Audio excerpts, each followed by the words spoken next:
नमस्कार दोस्तों, एल के इंडस्ट्रियल सॉल्यूशंस के यूट्यूब चैनल पर आप सभी का स्वागत है।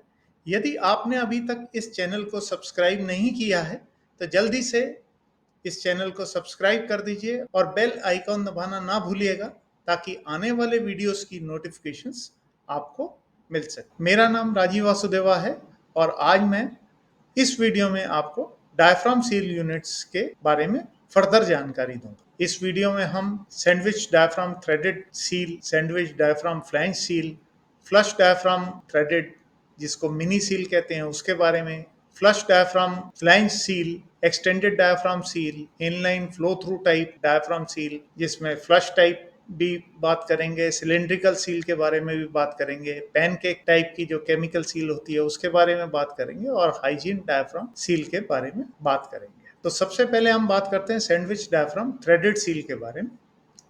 इस टाइप की केमिकल सील में डायफ्राम जो है वो दो फ्लैंजेस के बीच में सैंडविच किया जाता है और जो फ्लैंजेस हैं उनको या तो बोल्ट के थ्रू फिक्स कर दिया जाता है या उन्हें वेल्ड कर दिया जाता है।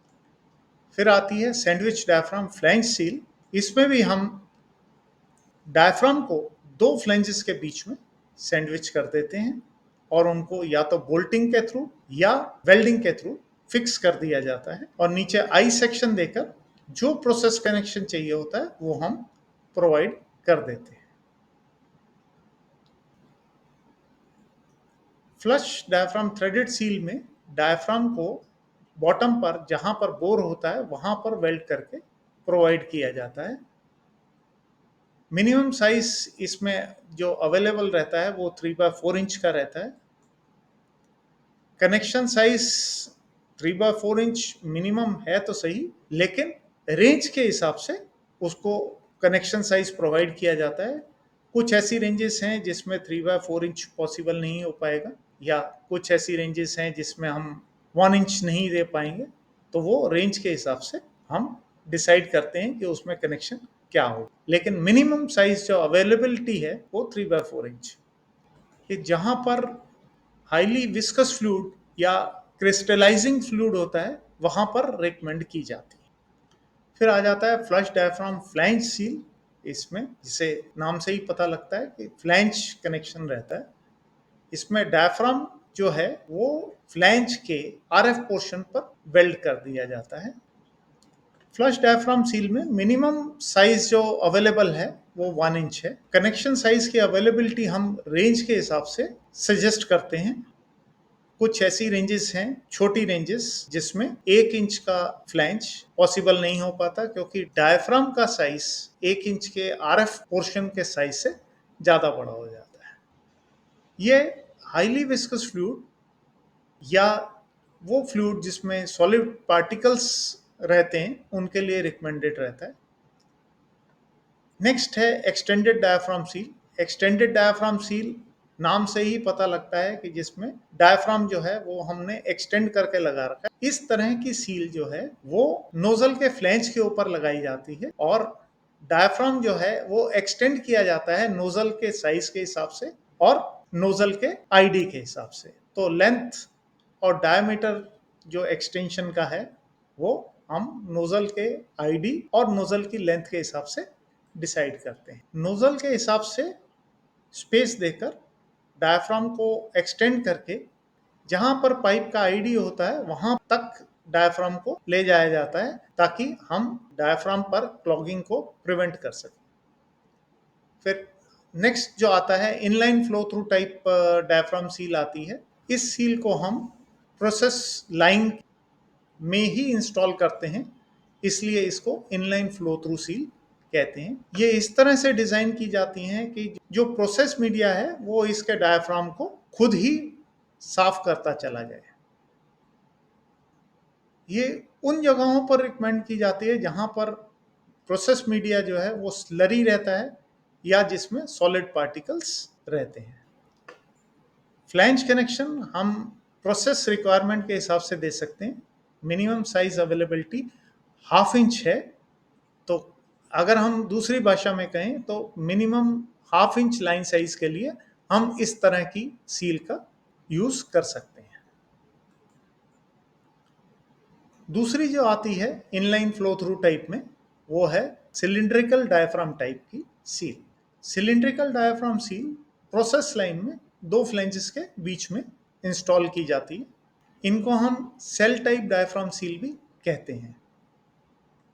डायफ्राम का पीछे का एरिया फिलिंग फ्लूइड से फिल किया जाता है और जो भी पाइप में प्रेशर आता है वो सिलिंड्रिकल डायफ्राम के ऊपर, जो भी प्रेशर सिलिंड्रिकल डायफ्राम पर पड़ता है वो फिलिंग फ्लूइड के थ्रू इंस्ट्रूमेंट को ट्रांसमिट कर दिया जाता है।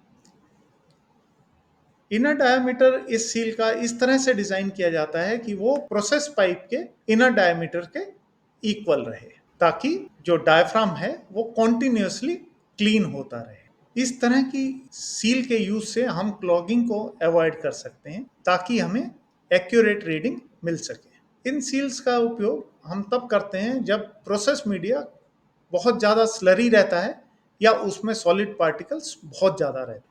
इनमें मिनिमम फ्लैंज साइज 1 इंच का अवेलेबल है, तो हम इस तरह की सील को 1 इंच और उसके ऊपर की लाइन साइज के लिए यूज कर सकते हैं। अभी पैनकेक डायफ्राम सील की बात करते हैं। पैनकेक डायफ्राम सील को हम दो फ्लैंजेस के बीच में इंस्ट्रूमेंट फ्लैंज, जिसे हम लूज बैकअप फ्लैंज भी कहते हैं, और प्रोसेस फ्लैंज के बीच में सैंडविच करते हैं। ये कैपलरी टाइप में ही अवेलेबल रहते हैं। अगर आप इसके लेफ्ट साइड में जो फोटोग्राफ है उसमें देखेंगे तो ये बिना कैपलरी के पॉसिबल नहीं हो पाएगा। इसमें डायफ्राम जो है डायरेक्टली पैनकेक पर वेल्ड कर दिया जाता है। इस सील में कोई भी तरह की कैविटी नहीं रहती जिससे कि फ्लूइड उसके अंदर एंटर कर सके या सिस्टम को क्लॉग कर सके। इस तरह की chemical seal 1.5 inch process connection के लिए सूटेबल रहती है। पैनकेक डायफ्राम सील में भी जो कनेक्शन की अवेलेबिलिटी है वो रेंज के ऊपर डिपेंडेंट रहती है। अभी हम आते हैं हाइजीन डायफ्राम सील में। Hygiene diaphragm seals sanitary application में यूज होने वाले प्रेशर गेजेस के लिए डिजाइन की जाती हैं। इस तरह के जो गेज हैं वो triclover connection, SMS union, IDF fitting connection के साथ में अवेलेबल रहते हैं। Hygiene gauges pharmaceutical industry, dairy, biotechnology, food and beverages industry में यूज होते हैं। ये 1 इंच, 1.5 इंच और 2 इंच के साइज में अवेलेबल रहते हैं। ये विद और विदाउट ट्राइक्लोवर क्लैम्प और गास्केट के भी प्रोवाइड कर दिए जाते हैं। किस तरह की डायफ्राम सील हम किस एप्लीकेशन में यूज करते हैं उसके बारे में अब हम बात करते हैं। अभी सैंडविच डायफ्राम सील के बारे में अगर बात करें तो ये कोरोसिव फ्लूइड एप्लीकेशन के लिए नॉर्मली यूज की जाती है। फ्लश डायफ्राम सील्स उन फ्लूइड्स के साथ में यूज की जाती है जिनमें क्लॉगिंग की टेंडेंसी रहती है या वो फ्लूइड जिनमें सॉलिड पार्टिकल्स प्रेजेंट रहते हैं। एक्सटेंडेड डायफ्राम सील्स उन फ्लूइड्स के साथ में यूज होती है जिनमें टेंडेंसी होती है कि वो सॉलिड में कन्वर्ट हो जाते हैं और इवन जितने में वो नोजल स्टैंड आउट के अंदर ट्रेवल करते हैं वो उतने में भी सॉलिडिफाई हो सकते हैं। इनलाइन डायफ्राम सील्स दोनों में से किसी भी तरह की हो, वो यूज होती है जहां पर चांसेस होते हैं क्लॉगिंग के, कि डायफ्राम पे क्लॉगिंग ना हो जाए, और जहां पर हम ये चाहते हैं कि जो डायफ्राम है उसको प्रोसेस मीडिया खुद ही क्लीन करता हुआ चला जाए जब तक प्रोसेस फ्लूइड फ्लो कर रहा है। पैनकेक डायफ्राम सील्स का यूज उस जगह पर होता है जहां पर हम चाहते हैं कि जो प्रोसेस फ्लूइड है वो कैविटीज में क्लॉग ना हो, वहां पर जमे नहीं। हाइजीन सील का use food, pharmaceutical, beverages, dairy की इंडस्ट्री में होता है। ये वो इंडस्ट्रीज हैं जहां पर हर बैच के बाद या हर प्रोसेस के बाद वेटेड पार्ट्स को क्लीन किया जाता है। इस तरह के गेजेस में कनेक्शन जो रहते हैं वो इजी रिमूवेबल रहते हैं। अभी कुछ एडिशनल इंफॉर्मेशन डायफ्राम सील के बारे में। डायफ्राम सील्स को हम डायरेक्टली पाइपलाइन पर या रिमोट प्लेस पर माउंट कर सकते हैं। रिमोट केमिकल सील के साथ में सूटेबल कैपिलरी प्रोवाइड की जाती है, लेकिन हमें इस चीज का ध्यान रखना चाहिए कि रेंज के हिसाब से हम कैपिलरी लेंथ को यूज करें ताकि रिस्पॉन्स टाइम बढ़ ना जाए। जितनी ज्यादा कैपिलरी लेंथ होगी, रिस्पॉन्स टाइम उतना ही बढ़ जाता है। तो छोटी रेंजेस के लिए हमें कोशिश करनी चाहिए कि हम स्मॉलर कैपिलरी लेंथ ही रखें। सैंडविच टाइप केमिकल सील और flush type chemical seals threaded और फ्लाइंग दोनों तरह के कनेक्शंस के साथ में अवेलेबल रहती है। पैनकेक डायफ्राम सील और extended diaphragm seals flange connection के साथ में ही प्रोवाइड की जाती है। Inline flow through type chemical seals जो है वो फ्लैंज कनेक्शन और वेल्डेड कनेक्शन के साथ में अवेलेबल होती है। अभी हम बात करते हैं flushing of diaphragm seal unit की। कुछ फ्लूइड ऐसे रहते हैं जिनमें टेंडेंसी होती है या तो प्रेसिपिटेशन की या क्लॉगिंग की। ड्यू टू प्रेसिपिटेशन और क्लॉगिंग डायफ्राम की जो एक्यूरेसी है वो अफेक्टेड हो जाती है। हमारी एक्यूरेसी कॉम्प्रोमाइज ना हो, इसके लिए हमें डायफ्राम को क्लीन करना पड़ता है, फ्लश करना पड़ता है। ये कुछ तरीके हैं जिनसे हम डायफ्राम को क्लीन कर सकते हैं, फ्लश कर सकते हैं या हम कहें वॉश कर सकते हैं। सबसे पहला हम केमिकल सील को रिमूव करें और डायफ्राम को वॉश कर लें।